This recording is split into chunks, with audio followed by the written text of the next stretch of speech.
Hi there, my name is Annika and this is my knitting podcast, which I'm doing in Finnish and English. And today it's time for another English episode. Sorry it took a while, but we have had really great weather here. And so I've been outside most of the time. And I have to say we had very cold temperatures, something like between -15 and today is -25 degrees Celsius for several weeks now, and it is rough for your hair and skin, so forgive me if I'm looking a little bit choppy.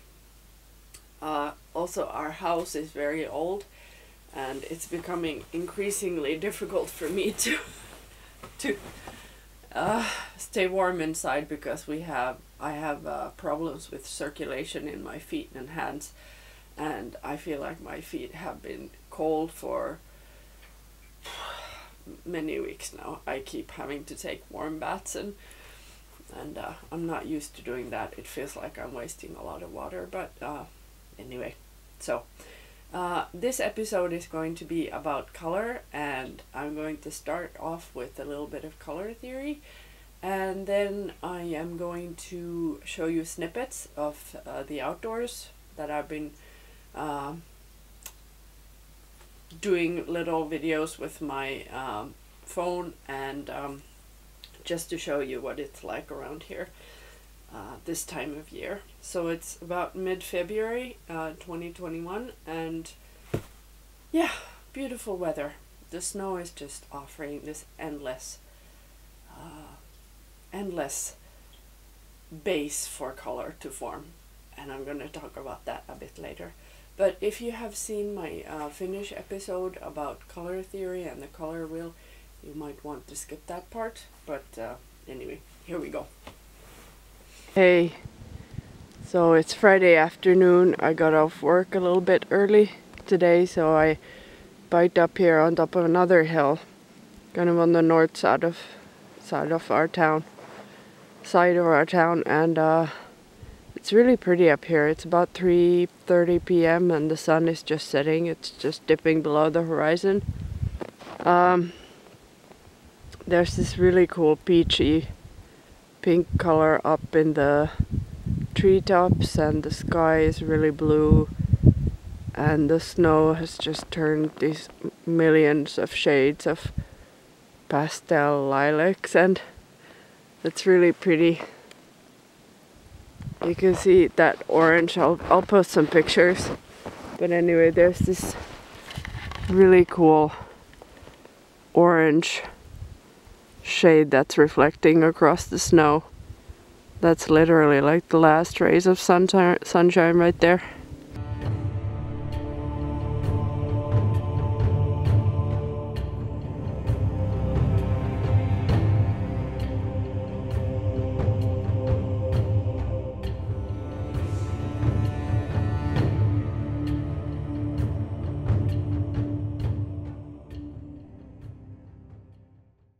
Now, let me start off by explaining to you a little bit how the sun shines around here.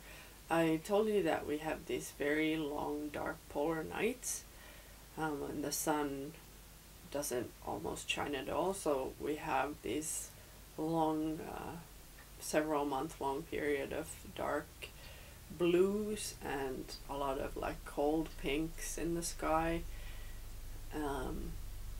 stuff like that. And then in the summer, when the sun does come out, it rises somewhere in the north and then it sets somewhere in the north. So where we live here, just a few miles south of the Arctic Circle, the sun does dip a little bit below the horizon, but not very much. So we don't have that typical type of east to west sort of sunrise, sunset. And apart from the sun shining from all angles at all times in the summer, the sun also often in the autumn and spring, it shines from a very low angle. So the sun is very often right in your eyes. And so the sunlight is very direct, and the shadows are often long, and we have this high contrast. This very big difference between light and dark. not only between summer and winter, but also in each moment when the sun is shining. So very dark shadows, very bright sunlight. Now, geographically speaking, we're also at an interesting altitude considering the climate we have. So during the Ice Age, we had 9 kilometers of an ice pack moving across Finland, and that means that we don't have any mountain tops here. So our highest peaks are all under 1,000 meters, but we still have a very clear air, and it's very dry. We don't have a lot of moisture in the air because we're in very far inland. But we have cold weathers because still, even though we don't have that much altitude, so the air is crystal clear, and that also contributes to this very high contrast color. So in the tropics you will often see these beautiful sunsets that become even more beautiful because there's like a lot of moisture in the air, and there's moisture rising off the ocean, and the sun lights up that moisture and it looks amazing.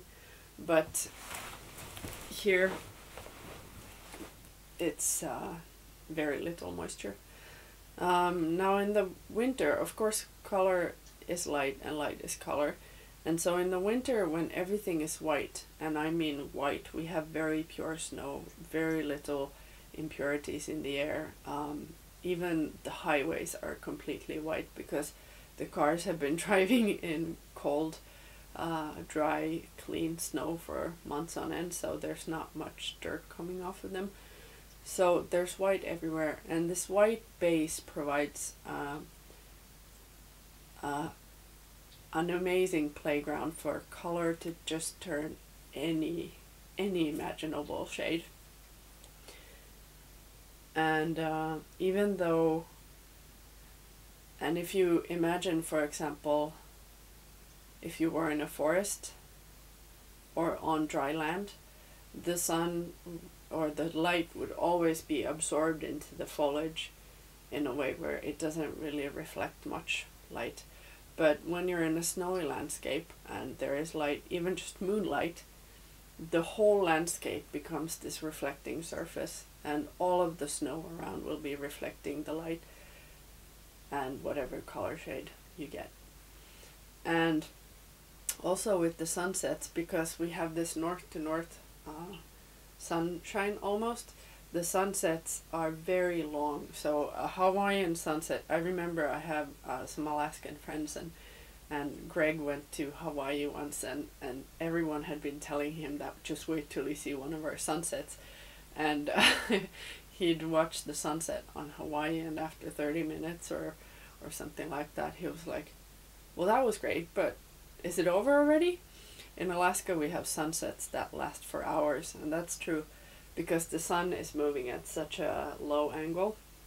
The sunsets and sunrises are also duration wise, they're very long, and when the sun is rising from a low angle, there's more of those red colors reflecting through the atmosphere, or what looks like red to the eye.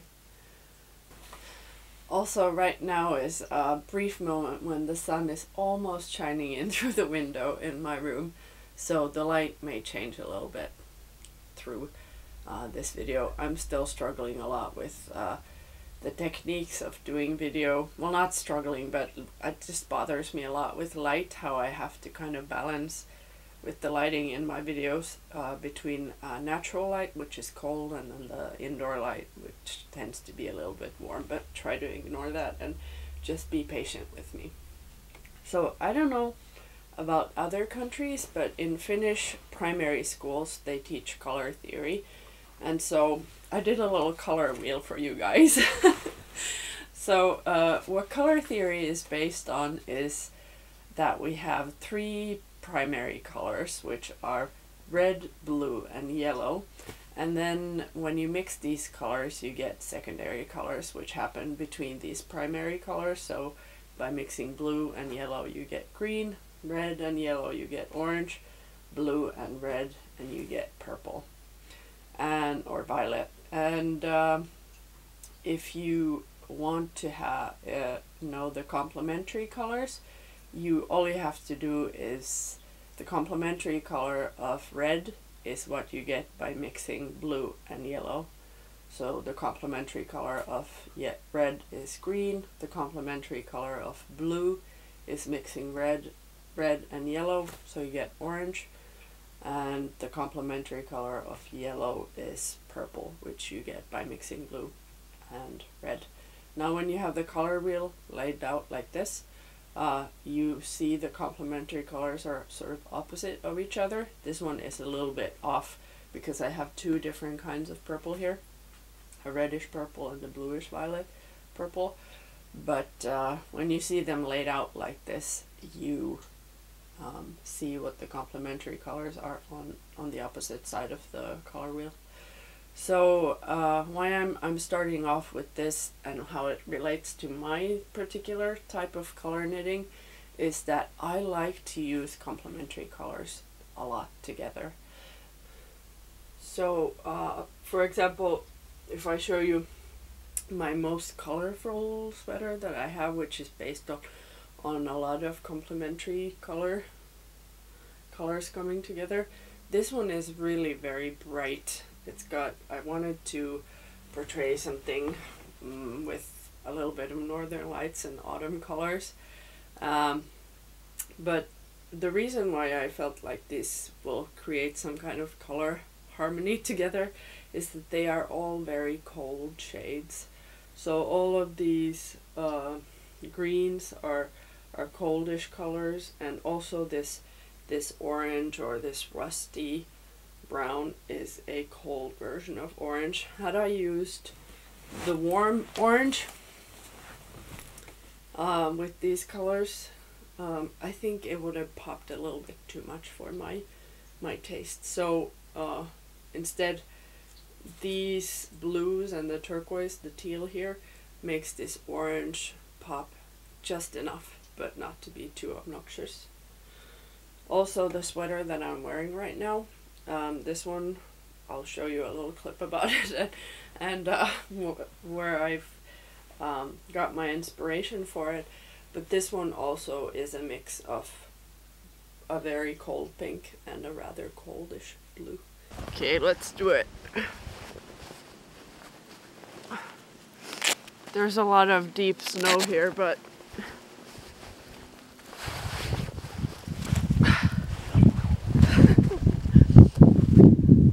so this is the Alafosslopi yarn. I made a sweater, so it's like a dusky blue color. I can hear the snow crinkling in the tree when the wind is moving the trees. Can you hear that? It's making this cold crinkly sound. Anyway, yeah, so I made it. I didn't have a pattern or anything. I just based the stitch number on kind of my circumference and sleeve length on the general sleeve length on Lopi shirts. And then I made a raglan sleeve for it, and I just love it. Barely have to have anything underneath it. Even when I'm biking, I put on like a thin merino sweater underneath and this on top and my windproof hoodie, my anorak, and it's just perfect. I love this sweater. By far best knit of this winter. And also it's like, because of the picture or this pattern, it's kind of like a double knit. So there's this pink yarn going across, making it almost a double layer. It's great. In addition to the color circle, or I don't know, we call it the color wheel, but it may be called something else in English. But in addition to knowing what the basic and the primary colors are, and their complementary colors and the secondary colors, is understanding the difference between cold and warm shades. So I think the most maybe most obvious difference between warm and cold is, for example, in yellows. I did a little chart like this where there's like a very warm yellow and then there's a cold yellow. Take for example, a warm yellow is an egg yolk, and then a more cold yellow could be like a lemon, the inside of a lemon. Now they are both yellow, but the warm yellow has a little bit more red in it and the cold yellow has a little bit more blue in it. And this you can apply to any color. So in greens, you take a green that has a little bit more red in it, so it tilts a little bit towards the browns, or a very cold green, which is a little bit more bluish. With the blues, I think it's most difficult to tell which one is a warm blue and which one is a cold blue. But for example, in from an artist's or an oil painter's perspective, they're called the ultramarine blue is the warm one, and then the cold blue is like a Prussian blue. And then with the reds, the same, like a reddish carmine red is or a yellowish red is a warm red, and then the more bluish red is a cold red, and so on. I can show you with yarn examples. For example, I've got two oranges here, and this one here is more like a warmish, it's also a little bit lighter, and then this one here is a little bit blue. So of course with yarns you can't mix colors the way an artist would. You can't mix together two yarns unless you knit with two strands, but I guess with fair isle you wouldn't do that so often.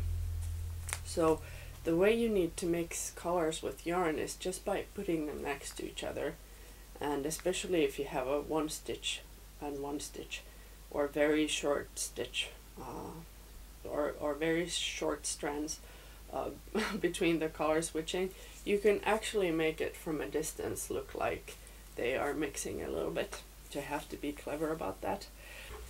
I recently knit this scrap yarn sweater for a magazine where the pattern was published, but in this one I used a lot of reds and greens, and reds and greens are complementary colors, but I tried to make them work together by using just mainly like cold shades. And always when I had like a pink, a good example is these two stripes here. When I had a very bright pink together with a turquoise, I tried to put something that is a little bit pinkish together with the turquoise so that they would work.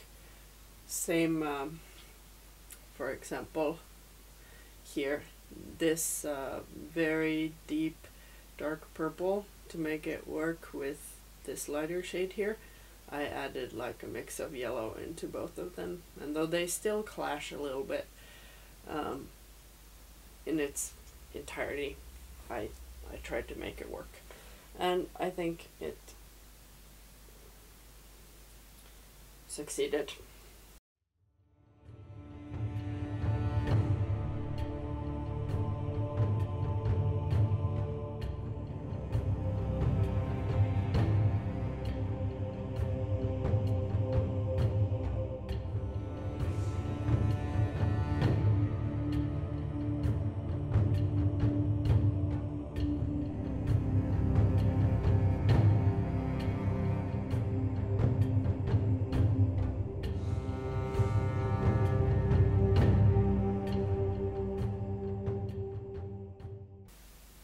And so some people say that you can test whether two colors or a color combo is contrasting enough by knitting them together, or putting the yarns next to each other and taking a black and white picture of them.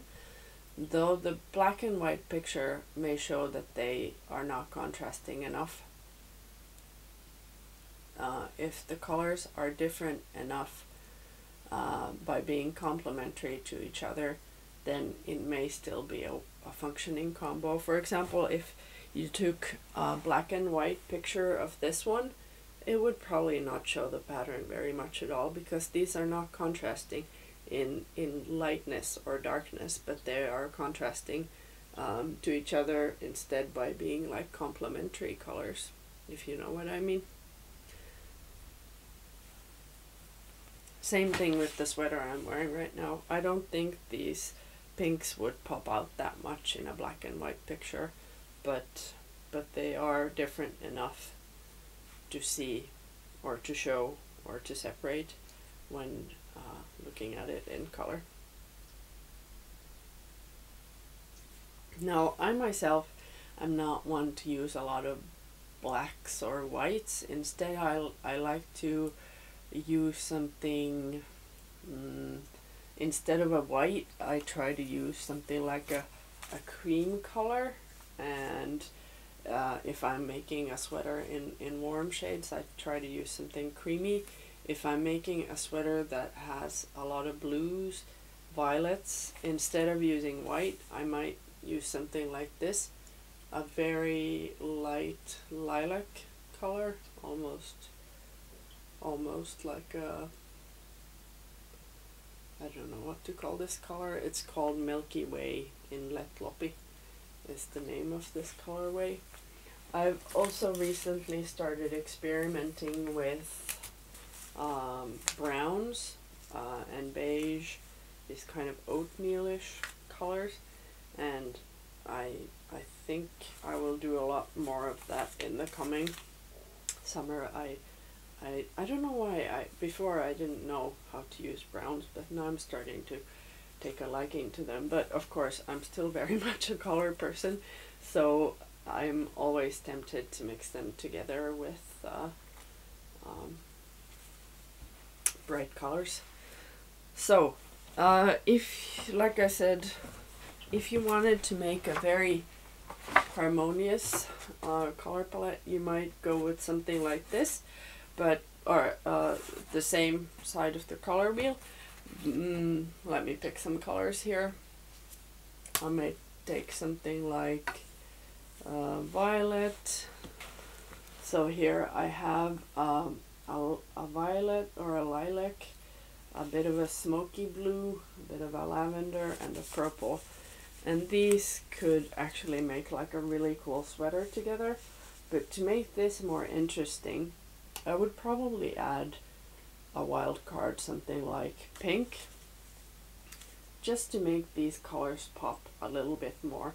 So adding something that is completely contradicting these colors actually makes them brighter. And it also works so that if I added a little bit of this peachy color to these, also the peach would become more peachy. And so that's how you play with color in Fair Isle.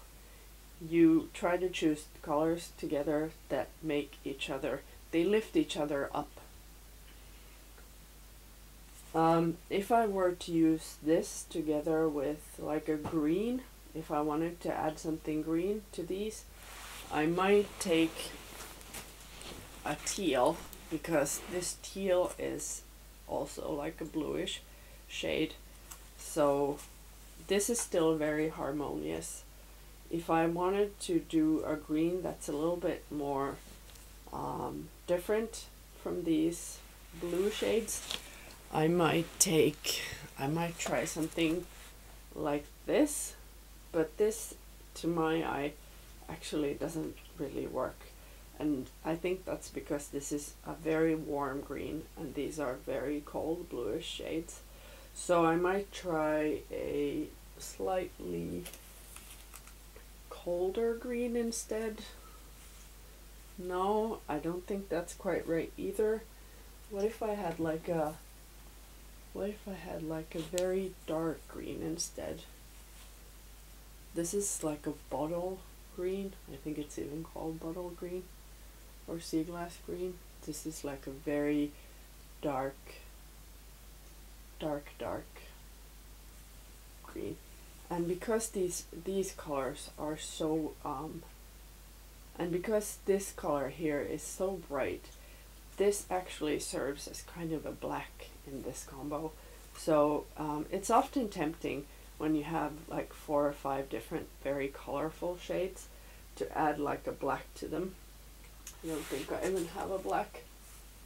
Maybe I do. This is another yarn. But then adding like a black to this, it's just, it's too black in my opinion.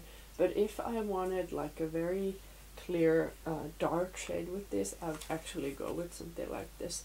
It serves the same purpose because this light color here makes this color darker.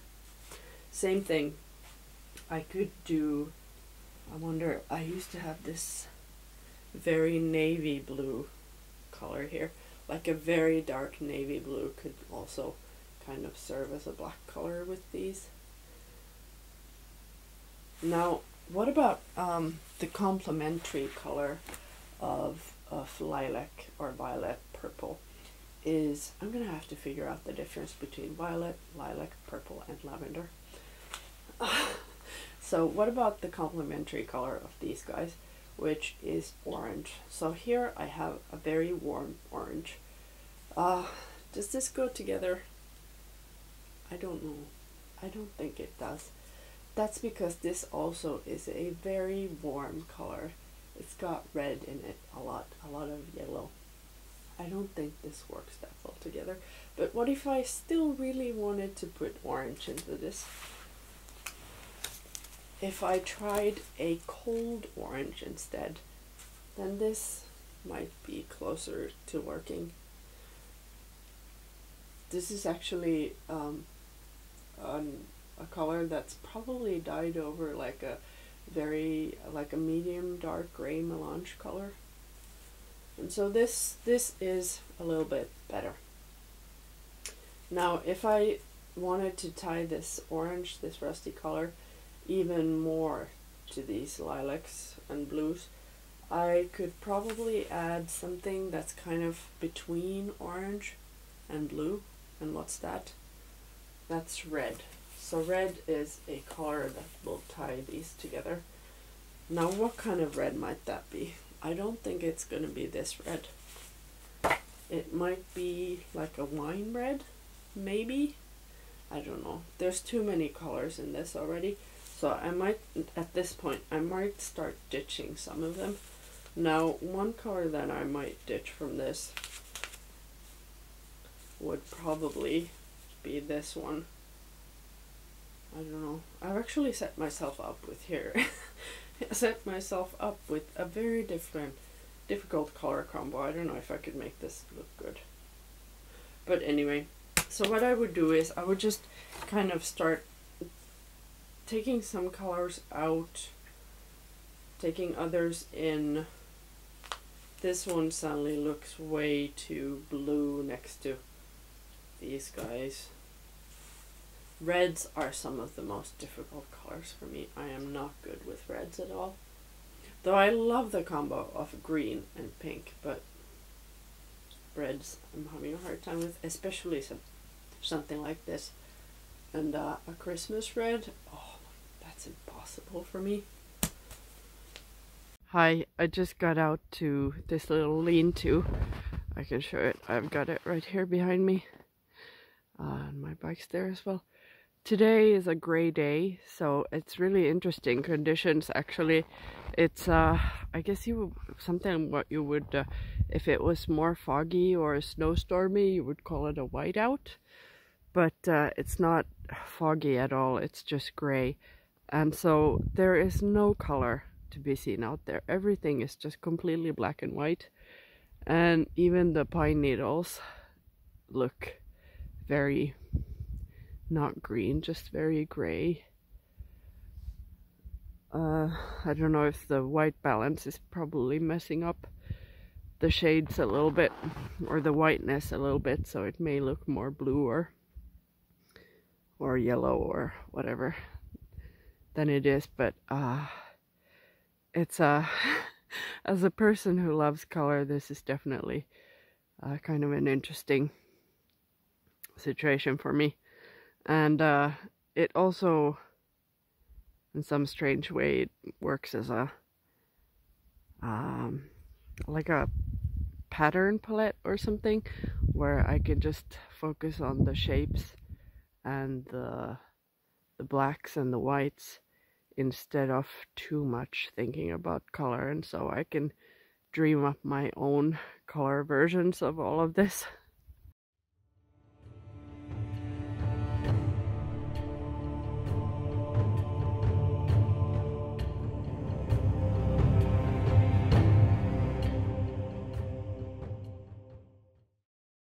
So it's starting to clear up a bit, and again, sorry for the ridiculous headgear and everything, but it's necessary when biking. So I noticed that it's starting to clear up a bit, and I thought about this thing with color, that I often get carried away with using a lot of really bright and intense shades. And so I've discovered that coming up here and seeing just this world of white kind of functions as a you know, chefs use mouth cleansers or something lemony to sort of refresh the taste buds. But I use this white landscape to kind of refresh my eyes to color and to get sensitive towards seeing more delicate hues again. And so I don't know if you can see, but right there it's starting to clear up very slowly in the trees, and behind you can see like this very delicate blue coming up. And now if this was a clear sunny day, that would not normally feel so. That's a very light pale blue.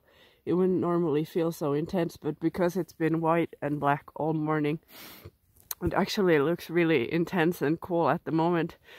So on the other side of the sky there is a bit of sunlight sifting through, and that again is this very, very pale shade of yellow. I don't know if the white balance on the camera does it justice, but this is kind of just a small snippet with my camera phone, which I wanted to give and show you. So I'm gonna be off riding again until the battery gives out, and I will see you again back in my knitting room.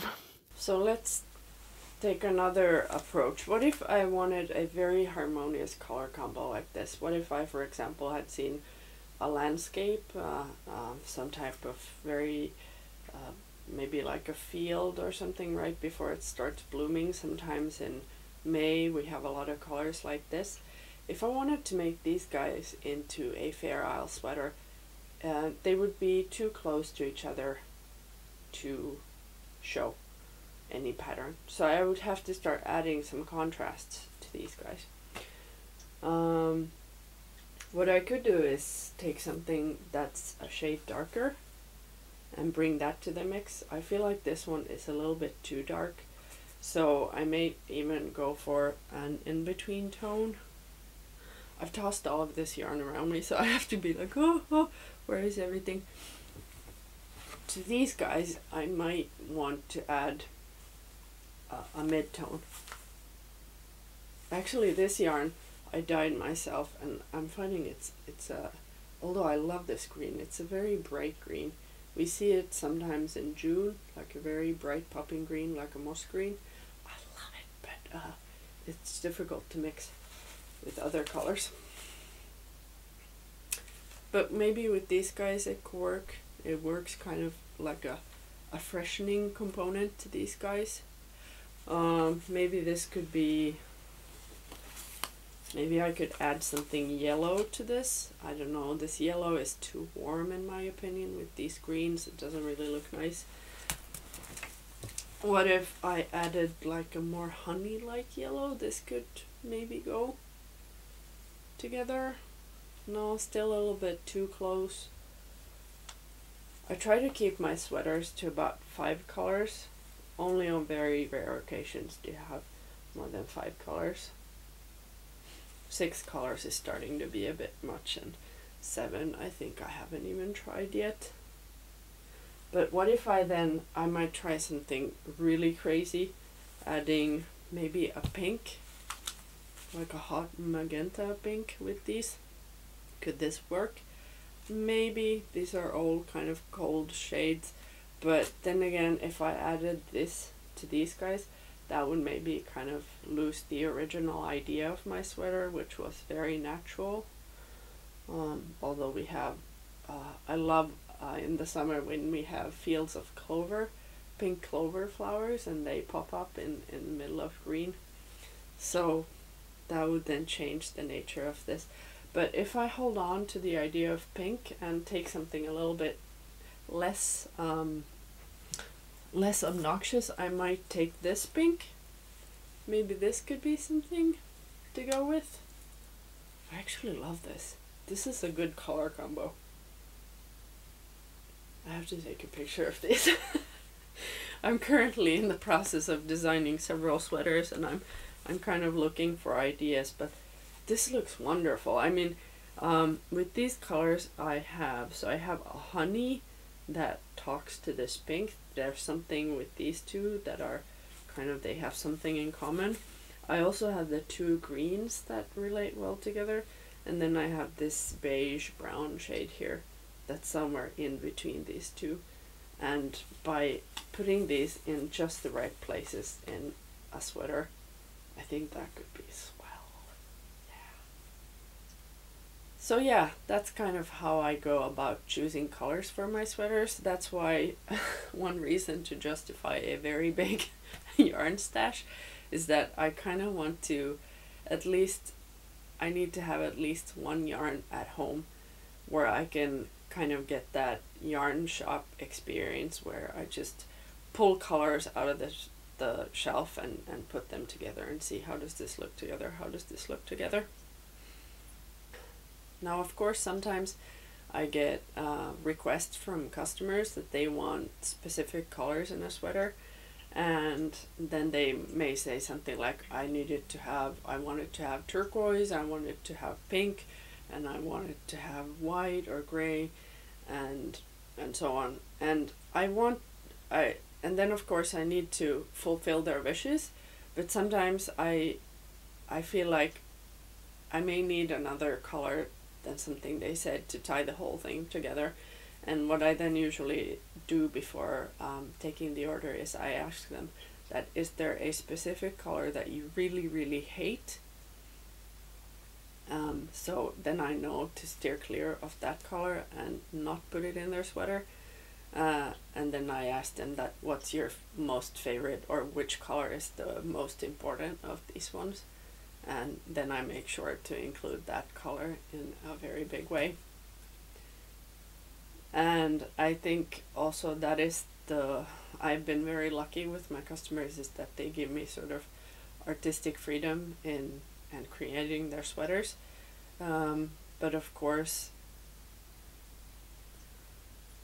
it's always a challenge, and it's always nerve-wracking when you're making something and then you're I'm scared to death whether they will love the end result or not. So this week I have been working on a sweater for a lady who likes a lot of lilacs and turquoise, and this one is coming out for her. I'm really enjoying making this one. So it's we call this color petrol in Finnish. I don't know if it's probably not the same in English, but so it's got like this very teal kind of base color, lavender cuffs, and then I'm playing with turquoise and purple here in the yoke piece. I'm knitting a sweater for her husband as well, and it's going to have similar colors, but not quite so much of the blue. It's going to have more gray, and I think that's going to look great. I don't know, this color is like haunting me right now. I think in the last 5 sweaters I've been using this color, so I'm looking forward to stepping away from this color for a little bit in the spring and focus more on browns and blues, greens and pinks. But this is a color that's very appealing to Finnish people. I think maybe it's because we miss the sky so much in the winter. We miss the color of the sky. Now let me show you a project that I've got ongoing. I've showed it in some of my Finnish clips so far, but this is a pure exploration of color for me and exploration of pattern. So I'm making a sweater. It's like a very mismatch sweater where I'm just trying out all the different combos that I'm curious about. And the whole point of this one is going to be that nothing matches together to a point where everything matches together. This is the sleeve so far. I've started the body a little bit. But in addition to just trying different things with this one, color-wise, I'm also doing like a non-charted pattern for it. So I just knit whatever pops into my head. And so it's a way for me to try to find new patterns and new figures in fair oil. And so far, I think this first sleeve that I made, it was a little bit less harmonious here in the cuff, but then I started automatically working towards like a more harmonious color combinations, and then by the time I was working on this sleeve, I was already doing very much harmonious stuff. Now this sweater is inspired by the lockdowns, or it's rather a product of the lockdown. We're doing an exhibition from alumni from the uni, where I was also invited to show a piece if I wanted to. And while I'm not really working with fine art anymore, I am still doing some kind of design, I guess, textile design, knitting design. So I decided I would display a sweater, which is completely knitted freeform. And the exhibition is starting quite soon, so I really need to push it with this one to finish it on time. But the theme of the exhibition is the lockdown, or the name is called Art from Desolation. And to be honest, this is just, I was always a knitter, but last March, when the boom on this these Icelandic knits just the popularity hit the roof, kind of, I forgot all fences down. I just went for it. And so this sweater is going to be like a compilation of all that I've knit in the past 6 months or the past year or so.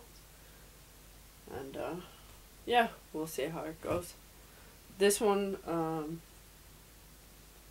I don't know about the yoke yet, if I'm going to be doing that freeform as well. It scares me a little bit, the thought of doing the whole yoke in freeform, but I guess that's the point of this whole thing, is kind of pushing the boundaries a little bit of what I'm trying to accomplish here.